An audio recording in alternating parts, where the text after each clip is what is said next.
What is up, everybody in YouTube land, and welcome to this episode of My Brain from the Mind of an Appliance Technician. That appliance technician is me, Chris, and this is my channel, C&G Appliance Television. Welcome, welcome. Thank you guys so much for being here with me today. There's so many other places you could be on YouTube, but you're right here, and I sure appreciate that. So thank you all, like 2 of my viewers, for sticking around. Okay, that said, shop announcements. I'm really going to have to start figuring out how to put like pictures like up here or over here or whatever of the things I'm actually working on so you guys can see. But we've got that Maytag I was talking about a few days ago. It is, by the way, it is it is Friday today. Yes, it is Friday, the 24th of January, 2020. And that Maytag we were talking about, that's all set, cleaned up. It really cleaned up nice.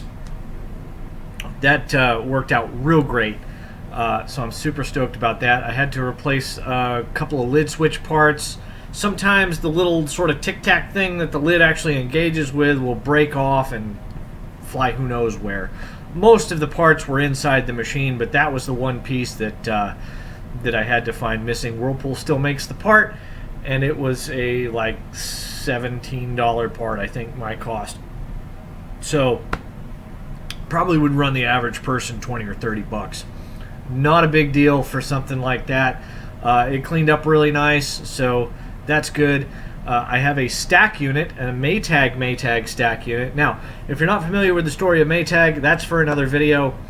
But suffice it to say for now, this is a Newton, Iowa built Maytag, which is prior to 2007. Whirlpool acquired them in 2007. They went bankrupt in 2005.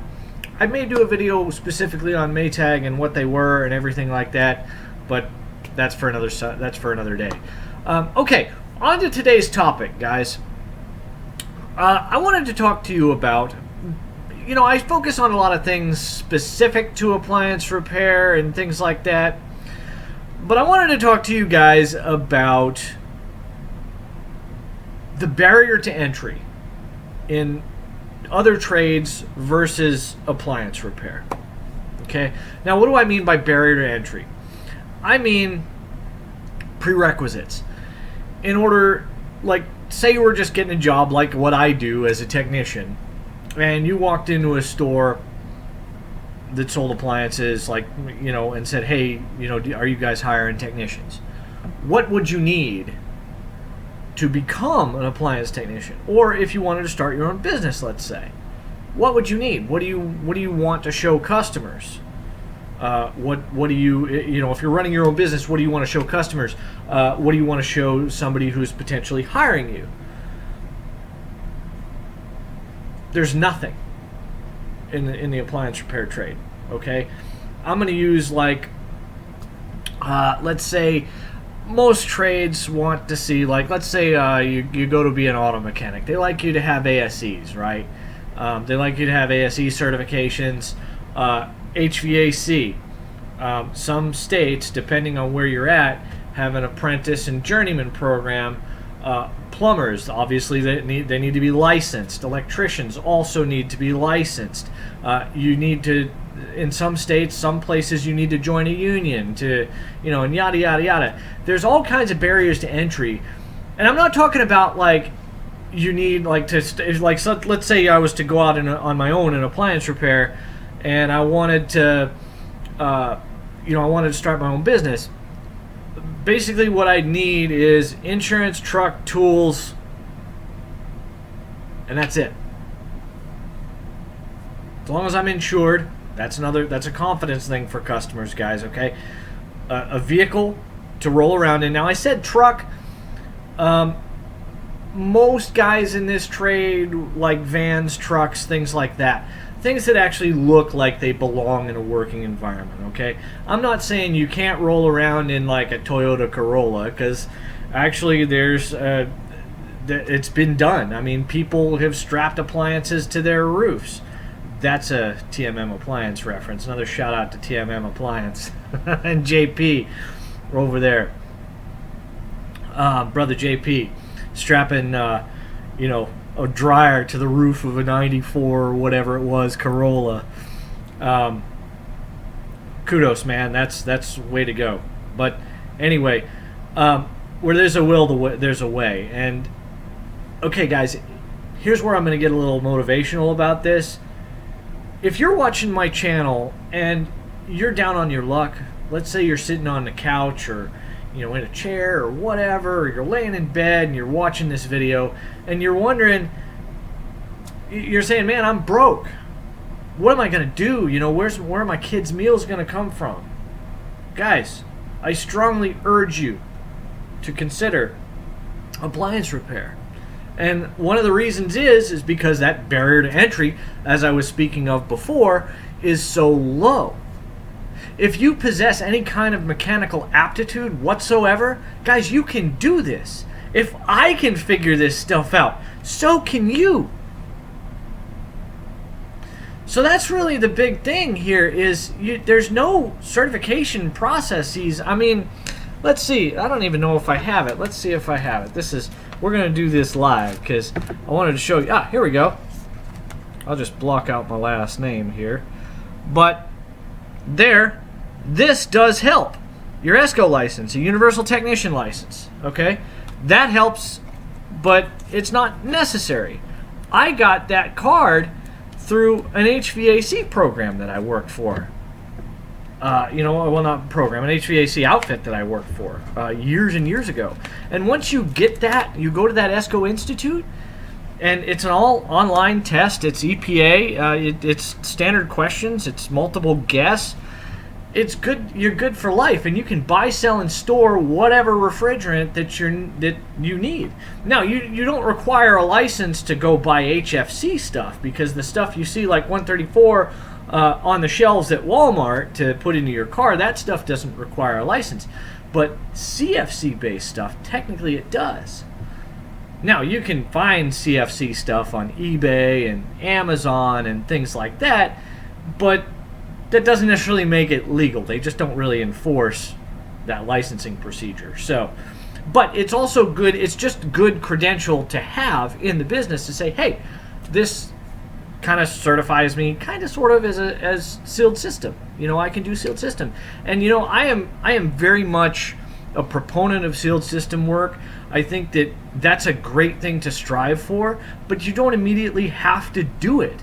You don't immediately have to start knowing sealed system work. I didn't start knowing sealed system work. I had a little bit of background in heat and air, and I knew from there, and I knew from some of my automotive experience, like I had the theory down. I knew how it worked, but I was back in the days of sweating fittings. We didn't braze anything. We sweated everything together with R22, and it's completely different when you're dealing with like 134A and things like that. So you actually have to braze. But so I had the theory down, and I had some of the fundamentals and fundamentals of sweating fittings and brazing. I kind of knew what I was doing, but man, I really didn't. I was green as you can get 9 years ago starting out in this trade. Like, I didn't know anything. I didn't even know that there was a certain way to move your body to make a dolly work better for you. I mean, guys, I really mean it when I say that if I can figure this crap out, so can you.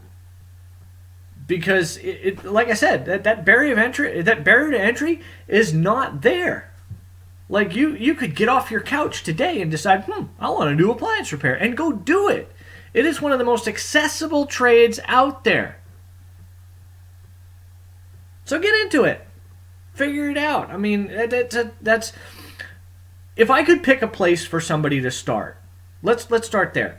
If I could pick a place for someone to start in the appliance industry, what I would suggest is let's take the guy who's completely broke, sitting there on the couch watching this video going, well, man, what am I going to do? My kids need food, the water's cut off, electricity's about to get cut off, whatever. Okay?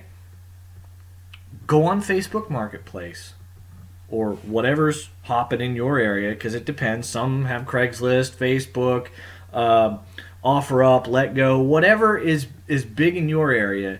Get on it or figure out what's big on it. it's free to download all those apps and things like that. So go check them out. Go buy stuff off them. Go buy something simple like a washer or a dryer, or I'd stay away from dishwashers. But even you could do like a basic top freezer refrigerator. And there's usually a reason people are getting rid of it. And if it doesn't work or kind of works or whatever, and somebody's asking like, $75 for it, offer them a 20. The worst they can say is no. Like, go there, and I don't mean over Facebook, okay? I don't mean like message the person and be like, I'll give you $20 for it, because people are immediately going to say no. Ask them if you can come and take a look at it. That's the first step. Ask them if you can come and take a look at it. And then while you're there, you have the means to take it away. You have cash in your hand, let's say. Let's say you've got $20 left, and that's all you've got. And you're like, well, crap, how am I going to pay for something? Chill out, okay? You can go, like, let's say you find a dryer, and you pay $20 for it, right? For 50 cents extra, you can go and get one of those little white fuses or something and get the dryer starting up, a 3392519. You can get that dryer starting up, like a basic Whirlpool dryer or something like that. That's all it takes, and people don't even realize that. And, joke's on them, I guess, So that's why, like, you're never at a disadvantage in this trade, guys. Never, ever. So if you're thinking about starting, do it. There's nothing that should stop you. Nothing at all. And like I said in some of my previous videos, all this house, this house that you see me filming in, it's mine. Well, it's ours. But we own all of this. And I have Appliance Repair to thank for that. And without finding this trade, I don't really know where I would be. And I'm not done. I haven't peaked. I'm not near where I want to be. So, and that's the attitude you kind of got to have. You've got to want to go out and do something. You've got to want to get off your couch. You've got to want to, get out of the rat race. Who wants a stupid corporate 9 to 5 where you take your break at 9:15, you get a lunch at 12:30, and then you take another break at, whatever. Let's see, what was ours at Mercruiser? It was 9 something, and then there was a lunch, and then I don't know. Well, you had 2 breaks and a lunch every day, and it totals an hour. And it's just a rat race, man. You go to work, you do the same thing every day, you come home, and it's just, that's not a fun thing. So strive to be better, guys.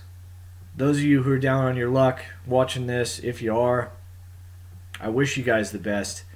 I mean it. And if I can do anything to help anybody, if I can connect anybody to any resources or anything, please comment, guys. Like, comment, share, subscribe. Share this video with your friends. Anybody who's down on their luck, let them know, guys. Let them know that this trade pays dividends. And you know what? Once you have the knowledge, it's never going to leave you. You're the best tool in your arsenal. The gray matter between your ears is the best tool you have. Now, I could go on a tirade about what's in my bag and everything like that, which I may also do at some point in time. But the best tool, hands down, is the technician. That is you. You are the best tool. So please, guys, share this stuff with your friends. Let them know about appliance repair, man. Let them know. Just let them know that it's a viable trade. Let them know that there's money to be made around here. Because a lot of small towns that I go into, don't have a local guy or anybody. Nobody knows who to call when their appliances break around here. Nobody. In the little towns of like 3,000, 4,000 and less, nobody goes out there.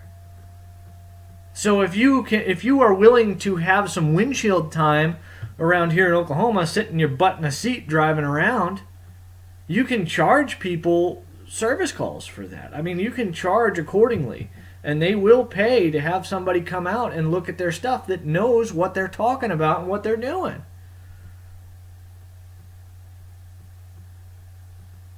So please, share this video and tell your friends.